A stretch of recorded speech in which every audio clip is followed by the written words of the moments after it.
Well, good day, everybody. My name is Chuck Otley, and I am the real estate answer man, hashtag broker Chuck. And I'm here to help you out today. I've been a realtor for well over 30 years, and I've helped thousands of families with their real estate needs, and I hope to help you as well. But my topic for today is why should you be my lender? So, in other words, this is a home buyer program. To say, why should you be my lender? You have to be able to ask your lender that type of question. And I'm going to go over a list of questions that you should go over with your lender. Now, I always say lean to the real estate professional because they probably have used that lender before. They know that lender's service excellence or lack thereof, so that they don't refer that one to you. And they usually have some history with them, and that can be a good way of, like any other referral, finding referrals that you have worked with before. So lean to your real estate professional, your realtor, for that type of information. Now, first of all, let me clarify a few things. Whether they say lender, mortgage banker, mortgage officer, loan officer, all of those terms are synonymous. They all mean somebody who's going to lend you the money. So if you're not going to write a check for the whole amount of the house, then you're going to need one of these guys and leverage their money in order to make your acquisition of your real estate. So all of those titles can work for you. Basically, that's somebody who's going to lend you the money. Please know, in a real estate transaction, the lender is a vendor and you are their customer, not their client. If you have not signed an agreement where they are working for you and you are their client, then you're not their client. So yes, you are the client of the real estate, the realtor that's assigned you to the buyer broker agreement, but you're not the lender's client. You're not the home inspector's client. You're not the termite guy's client. You're a customer to them. They're a vendor in this process providing a service to you. However, they are an important part of it because they have the money. So we'll go over a couple of questions that you should ask them. Okay, a couple of questions would be, hey, show me your certifications and designations and accreditations. Now, I mentioned this also in the questions that you're going to ask your realtor in order to vet them and make sure that there's somebody that can help you out.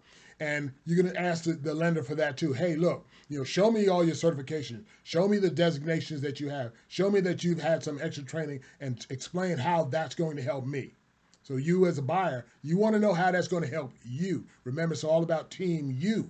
Okay, so how's that going to help you? Ask them for some client testimonials. And what you're looking for is about 10 client testimonials. Okay, people who have done business with these professionals and have had a pleasant experience and are willing to tell you and recommend that professional to you. Okay, I also mentioned this when you're interviewing a realtor, that you should ask them for 10 referrals. They should be able to give you 10 names and numbers of people that you can contact and ask about their service. It's not too much to ask. Okay, and actually, when they give you the list, ask them, do you mind if I call them?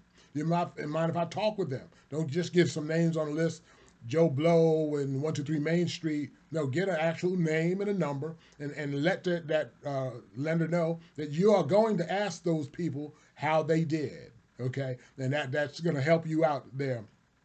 Okay, another question you can ask them is, show me your client or tell me about your client, your whole process for the home buyer. What's your home buyer process? What's first, what's second, and why?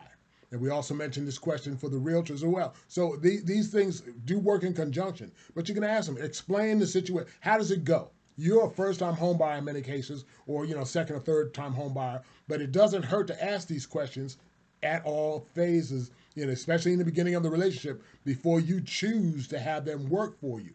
So ask them, hey, look, you know tell me your home buyer process. What's first? What's second? Mortgage applications first. What comes after that? We pull the appraisal, the credit report, and what happens after that, and so on and so forth. Okay, and next and next and next, so that you understand their process for getting you into the home. All right. One of the next questions you're going to ask them is, what is your definition of excellent customer service? Now, these are kind of leading questions, and I can guarantee you that they are not going. You're gonna blow some people out of the water. They're simply not going to want to deal with this because a lot of their business just comes to them without them having to work for it or answer for it. So that's going to be okay. The ones that do will rise to the top. The cream is always on the top. So some of them might not be ready for this, so they might not have it right away. But they say, hey, I'll get that to you, no problem. And if they have no problem, then just wait for them to get it to you. Ask them, hey, I'm going to talk to these people. Is that all right? Good stuff. Good stuff. Okay. So you want to know what their home buyer process is, as I mentioned, and what's their definition of excellent customer service. What is their definition of excellent customer service?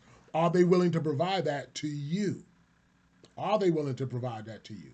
And ask them specifically, you describe excellent service. Are you willing to give that to me? Will that be my experience? One of the next questions you can simply ask them is, what first-time home buyer programs are you allowed to lend in?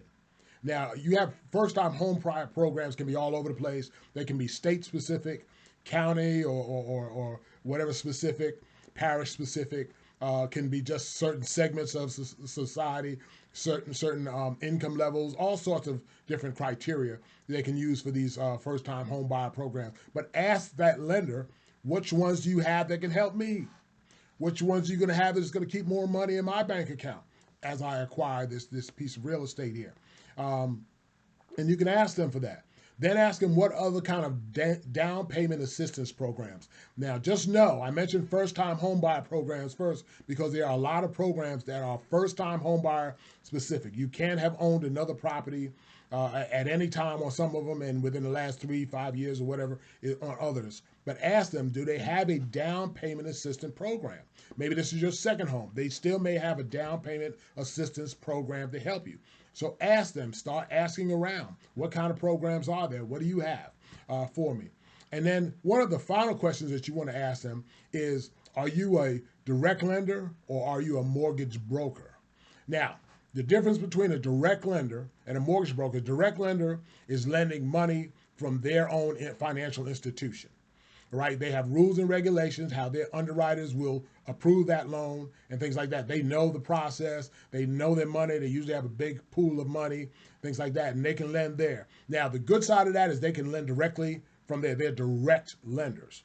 Okay, they're lending directly from their assets, their company assets, and so on and so forth, or actually the money that they buy from Wall Street. But just don't want to get too deep on you here. But they can do that. Now, a mortgage broker, on the other hand, can access a lot of direct lenders in order to find the program that works for you.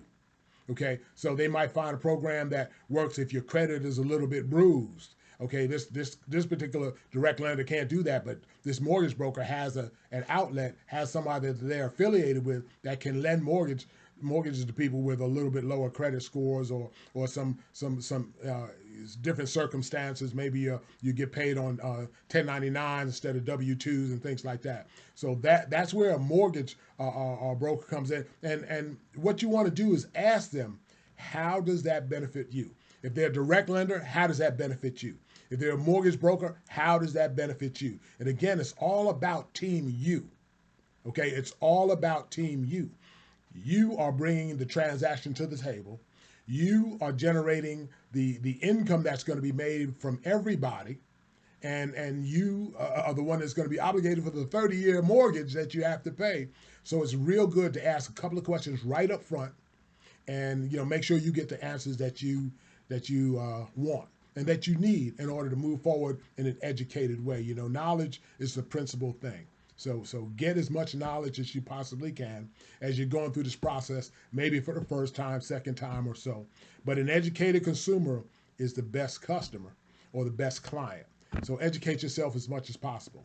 Hey, check out this channel because we're going to have different information that may help you along the way. That is our intention, is to help home buyers buy better, help home sellers sell better, even help realtors build a better career. And we'll get into all of that. But right now I'm concentrating on home buyers because you guys need the help right here, right now, okay? So that you don't make a very, very costly mistake because you didn't ask the right question, okay? Hey, if this content was of some value to you, first of all, please like it, okay? Please like it so that we know that we're on the same wavelength here and that we're giving you things that you need and information that you need, okay? So like it. comment. It's really important that you comment. Let me know if there's other things you want to know about. Let me know if there's other subjects, if you have questions and things like that. We'll answer them in the comments, so make sure you comment below. Hey, if it was good for you, it's probably good for other people, so feel free to share it. Send it out to somebody else that you know that's thinking about buying or selling a home now or in the near future. They should know these questions. They go back and get the video on questions that you should ask your realtor to decide if you're going to hire them and things of that nature. So, like I said, subscribe, like, comment, share, do all of that stuff, okay? And we'll be happy to pay attention to that information, answer the questions we can, and if you have a request for more content, let us know. We'll get some more content up there for you. Got a wealth of experience. I'm just willing to share. I just want to pour out to you, and that's what this venue is for. The Real Estate Answer Man is your channel to answer your questions about your real estate. All right, so feel free to like I said, put a comment in. I'll check them out and get back to you. Hey, this is Chuck Otley, the Real Estate Answer Man. See you down the road. Take care. Bye-bye.